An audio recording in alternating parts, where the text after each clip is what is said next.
네, 코스피와 코스닥의 사뭇 다른 양상, 특히나 코스닥의 580선, 시가총액 153조 원 돌파. 오늘 이야기 나눠볼 게 많을 것 같습니다. 김종우 연구위원과 IBK투자증권 판교스탁 라운지 정경민 과장과 함께합니다. 어서 오세요. 네, 안녕하세요. 네, 어제 코스피는 겨우 강보합권에 마무리가 됐습니다만 코스닥의 상승이 유난히도 눈에 띄었습니다. 일단 기관 수급 역시 긍정적이고요. 하지만 그 안에서도 저희가 앞서 이야기 나눴습니다만 수급의 엇갈림도 나타나고 있어요. 현재 시장 어떻게 판단하십니까? 우선 그 사과 말씀을 먼저 드려야 될 것 같습니다. 네. 예, 뭐 좀 지수 반등이 나오면서 그 풍선 효과에서 코스닥이 조금 약세로 갈 거로 좀 예상을 해봤는데 이건 뭐 저 예상하고 완전 반대로 갔는데요. 우선 거래소 바닥은 계속해서 다져지고 있다. 이렇게 좀 봐야 될 것 같습니다. 일단 1,080원부터 1,100원대의 뭐 환율 안정화와 또 유가 폭락에 대한 내성, 그리고 삼성전자의 준척급 실적 발표, 또 현대차의 지배구조 등 대내외 이슈들을 다 잘 버무리고 있는 이런 상황이기 때문에 또 한 가지가 있죠. 또 뭐 금통의 뭐 금리 동결 발표, 또 환율의 안정, 뭐 선물 오래간만에 좀 베이시스 가 좀 괜찮고 뭐 이런 것들을 다 버무려 보면은 오늘 좀 지수의 상승을 오늘은 좀 기대해봐도 되지 않을까 뭐 이런 생각을 좀 합니다. 코스닥 위 아래 다 막힌 상황에서 뭐 옆구리로 좀 뭐 빠져나온다 그럴까요? 중형주들의 주가가 상승 모멘텀이 계속해서 지속되고 있는데 실적 시즌이라고는 하지만 이게 좀 아이러니하게도 실적과 전혀 상관없는 것들이 지금 시장을 이끌고 있습니다. 뭐 사물 인터넷이나 뭐 핀테크, 헬스케어 등등. 뭐 순환매 아닌 순환매 같은 순환매가 지금 동시다발적으로 좀 나오고 있습니다. 일단 코스피의 반등이 강하게 나온다면 뭐 역사적 뭐 밴드 상단에 그 박스권 상단에 있는 코스닥의 속도 조절은 뭐 불가피하겠지만 지금 추세로 봤을 때는 강도가 계속해서 좀 유지될 가능성이 좀 높고요. 시총 상단 그리 나쁠 것 같지 않습니다. 지금 막 돌아가고 있는 또 모바일 게임이나 핀테크, 헬스케어 모두가 기다리는 조정은 오지 않습니다. 뭐 조금 속도는 약해지겠지만 어느 정도 랠리는 지속된다고 좀 봐야 될 것 같습니다. 체감적으로는 별로지만 시장의 퀄리티는 뭐 나쁘지 않다 이렇게 좀 짚어드려야겠고요. 현실적인 팁을 드리자면 이렇게 막 치고 나가는 종목들에 손을 대기 어려우실 겁니다. 그렇다면 중국 소비 관련주에 손을 댈 수 있는 마지막 기회가 아닌가라는 생각이 좀 들고요.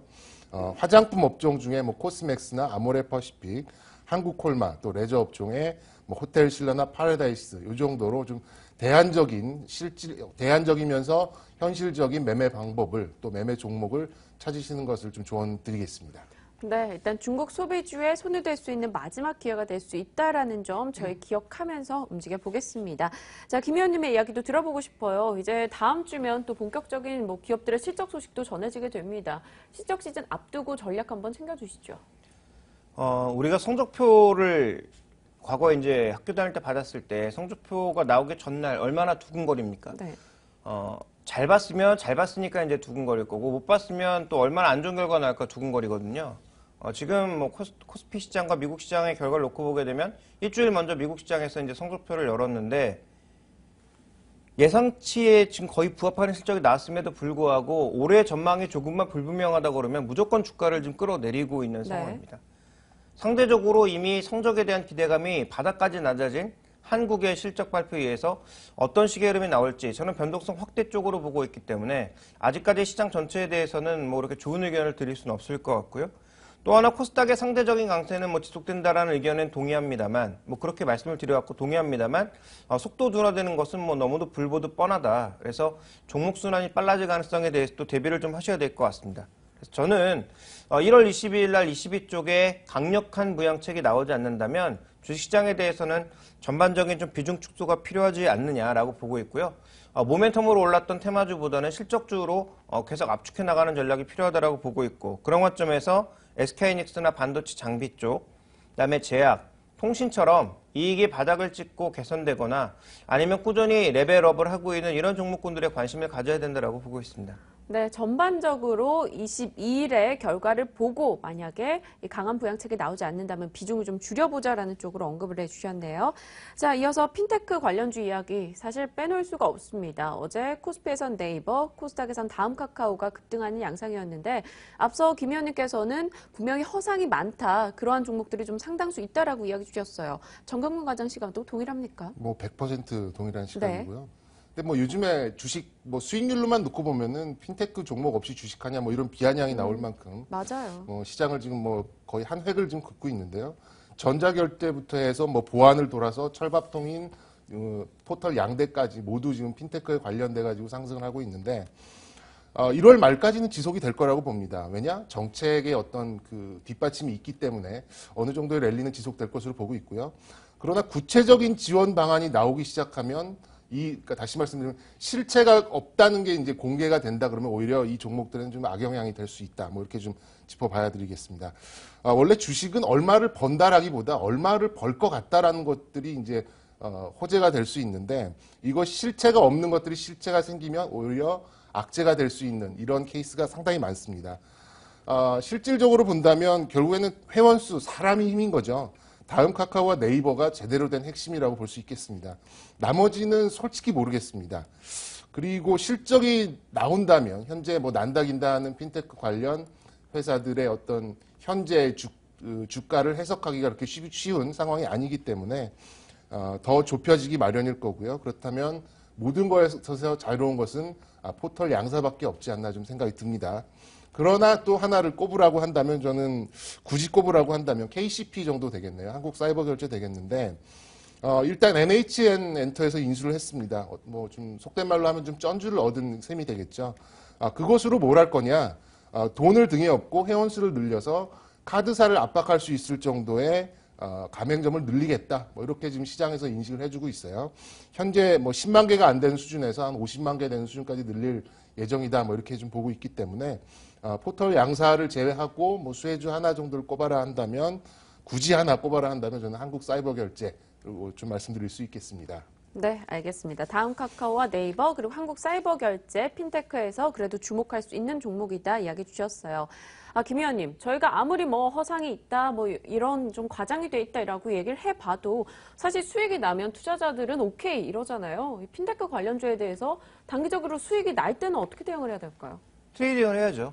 결국은 뭐 말씀하셨다시피 오르는 종목이 장땡이다라고 생각하시면 뭐 이런 종목을 매매 안 할 수는 없겠죠. 네. 그래서 이런 종목에 대한 매매까지 말리고 싶지는 않은데요. 다만 이들 종목에 허상이 있는 만큼 빠져나올 때를 확실하게 알 수 있느냐. 빠져나올지는 모르고 오를 때 올라타는 것만 잘하시는 분들이 너무 많기 때문에 제가 이제 주의를 드리는 말씀이고요.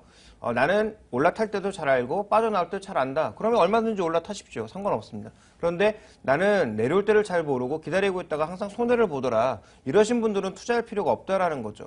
왜냐하면 뭐 NFC 처음 나올 때도 마찬가지였고요. 그 다음에 우리가 흔히 얘기하는 뭐 일본의 일부 그 결제 서비스들이 나왔을 때 굉장히 이게 뭐 크게 성장할 거다라고 얘기했지만 실제로 사람들의 그 결제 방식을 돌리는 데는 굉장히 오랜 시간이 걸립니다. 또 하나 30대 그룹 뭐 금산분리 때문에 맞겠다? 기존의 금융권도 진입 맞겠다?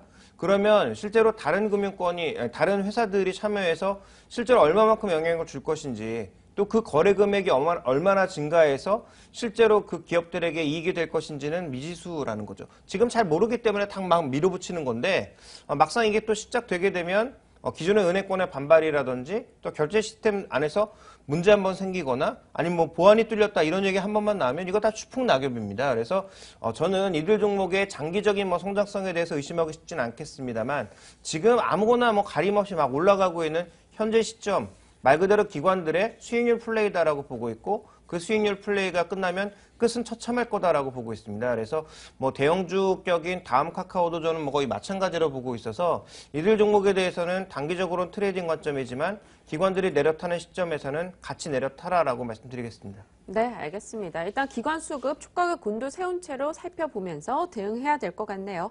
자, 종목에 대해서도 이야기 좀 더 나눠볼게요. 어제 우리은행이 2% 정도 내렸습니다. 사실 최근 들어 흐름 좋지 못했고요. 실적에 대한 우려감, 뭐 충당금 우려감이 좀 있는 것 같아요. 어떻게 대응할까요? 일단 그 금융권 전체적으로 좀 나눠서 보겠습니다. 네. 은행, 보험, 증권 이렇게 나눠서 보겠습니다. 금통위에서 이제 금리 인상 안 하겠다라고 사실상 선언한 거랑 다름없다라 좀 생각이 드는데요. 현재 가계부채 1,100조, 뭐 그림자 금융에 전세까지 합치면 한 1,800조까지 보는 사람도 있고요. 안 그래도 지금 존재감이 없는 원화의 가치를 여기서 더 낮춘다는 것은 글쎄 뭐 애지간한 사태가 아니면은 좀 힘들다 이렇게 좀 봐야 될 것 같아요. 그렇다고 본다면 뭐 은행과 보험주에는 약간 마지노선이 그어진 게 아닌가라는 좀 생각이 들고요. 뭐 쉬운 말로 약간 호재성으로 좀 인식하는 게 맞다 이렇게 좀 짚어드리겠습니다. 현재는 외인들이 뭐 미워도 다시 한번 이러면서 좀 증권주를 저점에서 좀 매수해 준 게 있겠지만 뭐 현재 그 증권 업종을 뜯어보면 뭐 무료 수수료로 개미들을 뭐 이렇게 꼬드겨 가지고 신용이니 대출이니 사실상 지금 전당포 노래를 하고 있는 게 증권업의 현실이고요. 그렇다면 이제 은행과 보험인데 뭐 은행의 경우에는 이제 순이자 마진의 개선을 뭐 소폭 좀 누려볼 수 있는 상황이기 때문에 좀 기대를 해봐도 될 것 같고 또 좀 어떻게 보면 좀 추악한 행동일 수 있겠는데 은행들 뭐 어디 가면은 빨대 딱 꽂아서 뭐 대출 하나 받으면 펀드 들어주세요, 방카 하나 해주세요, 카드 써주세요, 뭐 이렇게 얘기를 해주는데 이게 오히려 은행의 그 투자의 입장에서는 도움이 된다는 뭐 이렇게 좀 말씀을 드릴 수 있겠습니다. 보험의 경우에는 뭐 상위 두세 개사 정도는 좀 괜찮을 것 같고요.